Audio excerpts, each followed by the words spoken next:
हमारे जो jet exam है उसमें थोड़ा सा कंपटीशन टफ हमेशा से ही रहा है, और फिर भी इसकी अगर आप ऑनलाइन तैयारी करना चाहते हो तो आपको मोटी फीस देनी पड़ती है।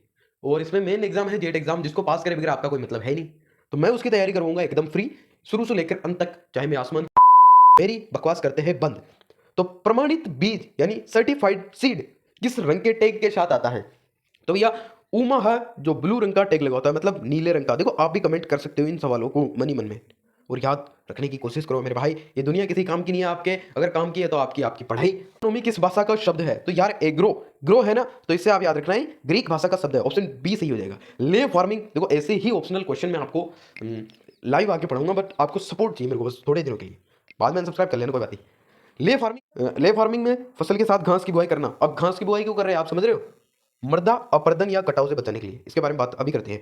निम्न में से सुषुप्त अवस्था का प्रकार नहीं है। देखो सुषुप्त अवस्था का प्रकार नहीं है तो वो अगर आपने 12th ढंग से पढ़ी है तो तृतीयक सुषुप्त अवस्था नाम का कोई परिंदा नहीं है मेरे भाई।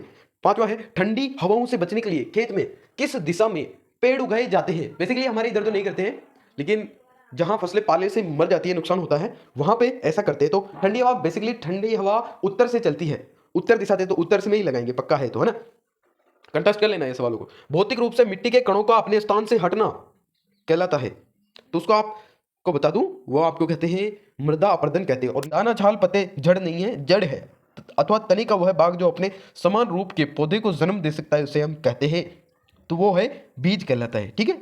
नंबर 8, निम्न में से कौन सा बीज का प्रकार नहीं है? तो इनमें से कौन सा बीज का प्रकार नहीं है? आधार बीज भी होता है, प्रजनक बीज भी होता है, मूल केंद्रक बीज भी होता है, न्यूक्लियस सीड बोलते हैं इंग्लिश में। प्रजनक बीज को ब्रीडर सीड बोलते हैं, आधार बीज को फाउंडेशन सीड बोलते हैं, है ना? तो सामान्य बीज यानी कि नॉर्मल सीड नाम की कोई चीज होती ही नहीं है। मैंने 2 सवाल डिलीट कर दिए बीच में। बीज वाला आपके बीज की सक्रिय वृद्धि निलंबित होना। अरे भाई बीज खा पी के मस्त पड़ा है, वो बोल रहा है कि मुझे पानी दो, अच्छी मृदा दो, कुछ भी दो, लेकिन इस टाइम अपन नहीं उगेगा, मैं उगेगा नहीं साला, वो तो पुष्पा वाली अकड़ आ जाती है उसमें। तो वो अवस्था आपके सुषुप्त अवस्था कहलाती है। ये निलंबन यार, ये ऑप्शन गलत लग गया है शायद, सुषुप्त अवस्था ही कहलाती है। खेजड़ी का वैज्ञानिक नाम है, देखो फिनिक्स डक्टाइलीफेरा आपके डेट का है, यानी कि खजूर का। डेलवर्जिया सिसो सीसम का है। प्रोसोफिस सिनेरिया, यही आपका आंसर है। और बचा ये आपके एक और बचा है टोकोमेला अंडुलाटा, ये राजस्थान का राज्य पुष्प है। तो आप कमेंट करना ये क्या है, टोकोमेला अंडुलाटा, इसको याद कर लेना, बहुत जरूरी है ना। अनाज के बीजों का भंडारण के समय उनमें नमी होना चाहिए। देखो ये सवाल काफ़ी टफ था क्योंकि ये बहुत बार रिपीट हुआ है, और मैक्सिममली चांस यही थे कि सब इसको गलत करते थे, लेकिन तुम्हारा भाई आया है एग्रीकल्चर में तो आप ऐसा नहीं कर सकते।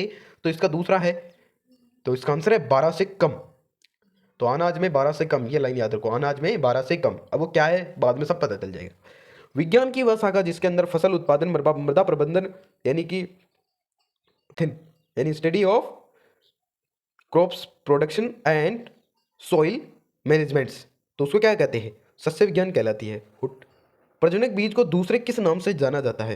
देखो आपके एग्रीकल्चर में इंग्लिश बहुत इंपॉर्टेंट है, तो सवाल है प्रजनक बीज को दूसरे किस नाम से जाना जाता है? तो प्रजनक बीज को ब्रीडर सीड कहते हैं।